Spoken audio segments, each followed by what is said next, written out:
الله وكفى وسلام على عباده الذين اصطفى أما بعد فأعوذ بالله من الشيطان الرجيم بسم الله الرحمن الرحيم ولا تحسبن الذين قتلوا في سبيل الله أمواتا صدق الله العظيم শ্রদ্ধেয় শ্রোতামণ্ডলী,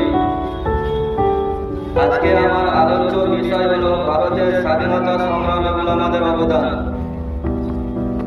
কেননা বর্তমান সমাজে স্কুল, কলেজ, ইউনিভার্সিটির শিক্ষক ছাত্রদের যদি প্রশ্ন করা হয় যে এই দেশকে স্বাধীন করার জন্য কাদের ত্যাগ ও আত্মবলিদান সবচাইতে বেশি, তো সকলেই এক বাক্যে বলে উঠবে কিনা বিনয় বাদল, দীনেশ, ক্ষুদিরাম বসুর অবদানে এই দেশ স্বাধীন হয়েছে।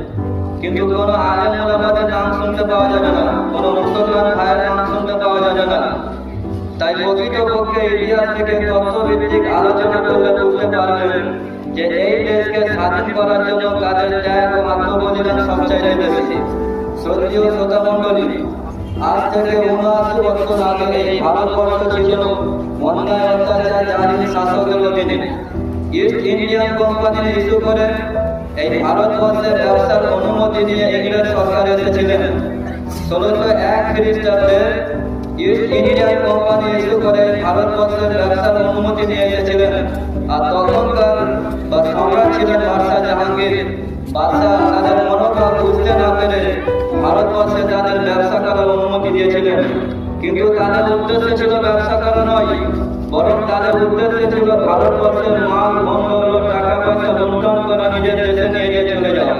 সুতরাং তারা তাদের উদ্দেশ্যের দিকে অগ্রসর হতে লাগলো।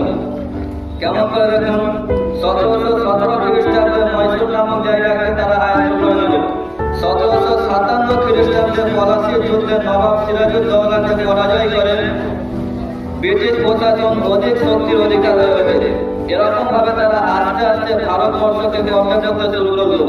শুধু তাই নয়, ভারতবর্ষের মাল, বন্দর, টাকা পয়সা লুণ্ঠন করে নিজের দেশে নিয়ে যেতে শুরু করলো।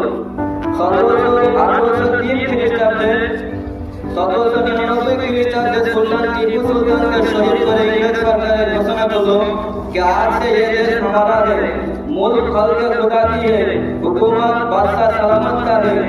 এরকম যখন ইংরেজ সরকার ঘোষণা করলেন যে আজ থেকে ভারতবর্ষের মানুষেরা জন্মগতভাবে ভারতীয়, কিন্তু নিয়ম নীতি কৃষ্টি কালচার হিসাবে হবে ব্রিটিশ প্রশাসন, আর আজ থেকে ভারতবর্ষের মানুষদেরকে ধর্মীয় স্বাধীনতা দেওয়া হবে না।